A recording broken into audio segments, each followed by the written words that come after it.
Hello everyone, welcome back to my channel.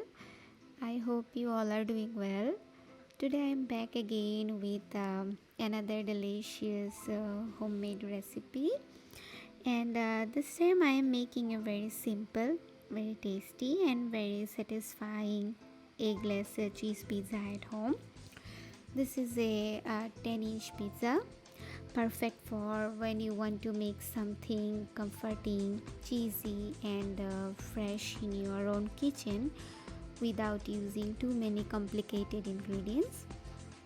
I personally love homemade pizza because it feels so special when you make pizza at home from scratch. So it is not just about food, it is also about the full experience, from preparing the dough to shaping the crust, to adding the sauce and cheese, and finally seeing it come out of the oven all hot and golden.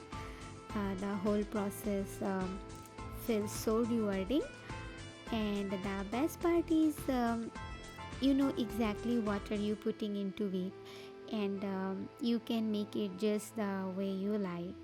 So in today's video I am sharing my eggless basic cheese pizza recipe.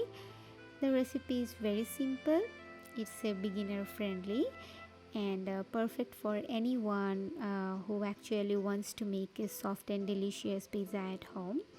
Even if you are making pizza for the first time, do not worry, just follow the steps slowly, enjoy the process, and I'm sure you will get a lovely result. So let us start with the dough first, because every good pizza begins with a good dough actually. For this pizza dough I used all purpose flour, sugar, salt, yeast, oil, and warm water. That's all. These are very simple ingredients, but when actually they are or they comes together properly, they create such a soft and delicious pizza base.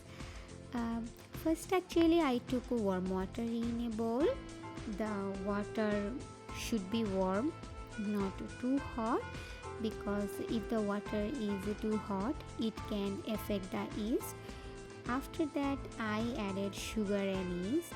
The sugar helps the yeast activate nicely, and this is what helps the dough rise and become soft and fluffy later.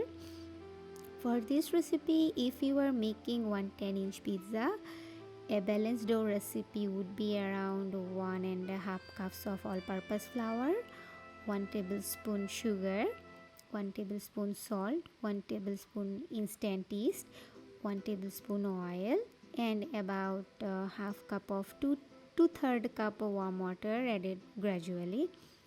But if it your like if or like if you want to use a 1 tablespoon yeast, this is also fine, especially if that is how you made it and it worked well for you, so please go for it. After adding the yeast to the warm water, I mix it well and let it actually sit for a few minutes. This resting time is important because it gives the yeast time to active. If you are using active dry yeast, you will often see it becoming foamy, and this is a very good sign. It means the yeast is working and your dough is not yeast, sorry, dough will rise nicely. Once the yeast mixture was ready, I added the flour, salt, and oil. Then I started mixing everything together. I actually used my electric mixing bowl, but the best way to kneading by hand. At first it may look uneven or a little sticky, but this is completely normal. Dough always starts off looking a little rough before it comes together properly. So I kept mixing, and once everything started combining, I began kneading the dough. Kneading is one of the most important steps in making pizza actually. This is what gives the dough its texture.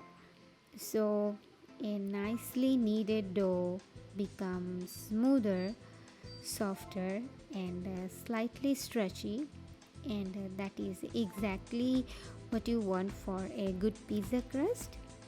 I kept kneading until the dough became soft and smooth.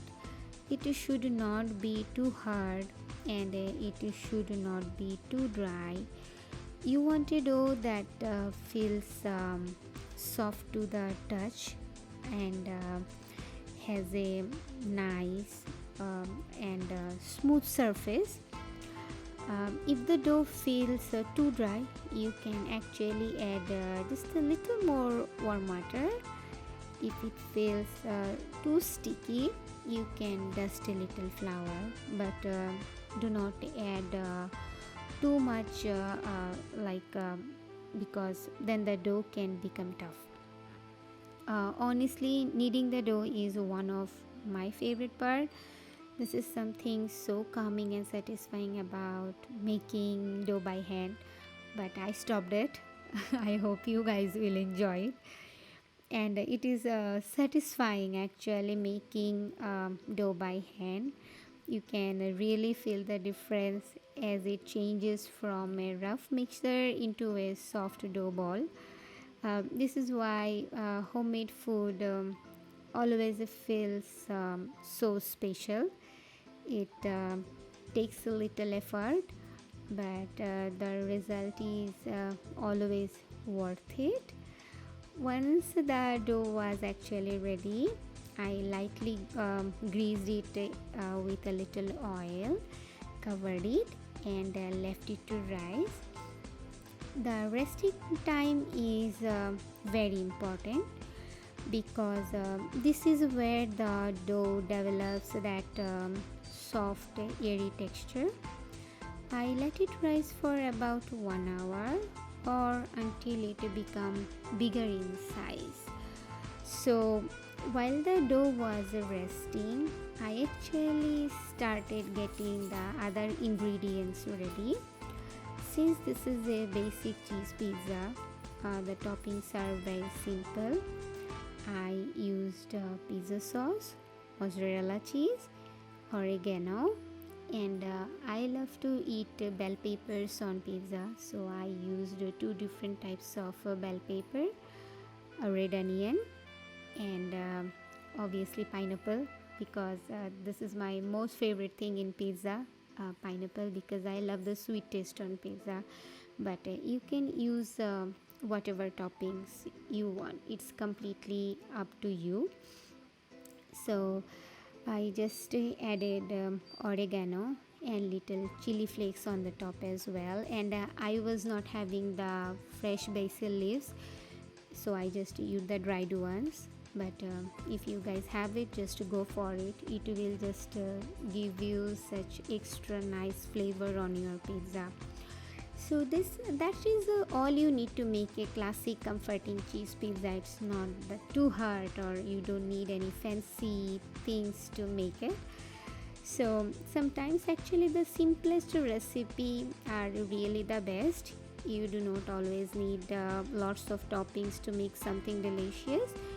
A plain cheese pizza, when made well, it actually tastes absolutely amazing because the crust, sauce, and the cheese all get a chance to shine. So while the dough was rising, I got my pizza ready, my sauce ready, and my cheese ready. This part is always exciting because now you can start imagining how beautiful and delicious the final pizza is going to look.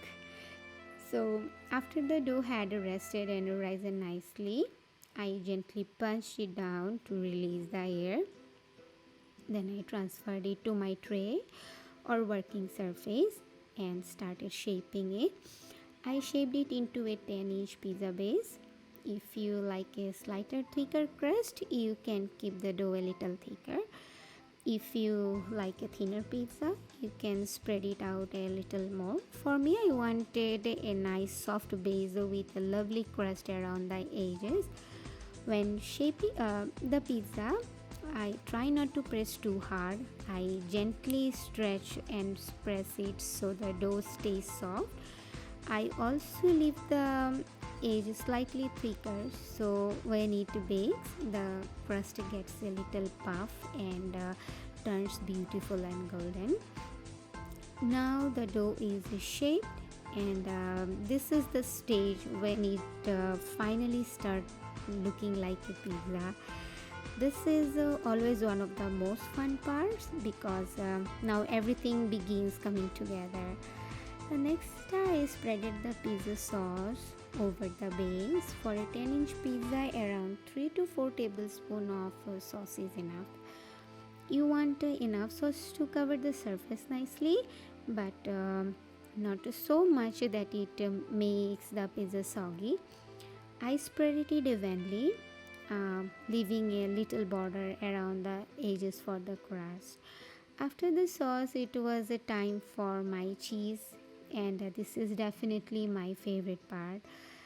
Since this is a basic cheese pizza, cheese pizza, the cheese is the main highlight here. I use mozzarella cheese and added a generous amount all over the top. You can use around 1 to 1 and half cups of cheese depending on how cheesy you want your pizza. I personally love a nice cheesy pizza because once it bakes, the cheese melts beautifully and gives that rich, comforting flavor that makes pizza so irresistible. So when the cheese melts and start bubbling slightly in the oven, that is when you know something delicious is happening. After adding the cheese, I sprinkle some oregano and chili flakes on the top. This simple seasoning adds such a lovely flavor and gives that classic pizza taste. If you like it mild, you can reduce the chili flakes. If you enjoy a little heat, you can add a bit more. This is the nice thing about homemade pizza, and always put some extra oil on the top. It will always help to bake the pizza properly. You can always adjust everything on your own taste.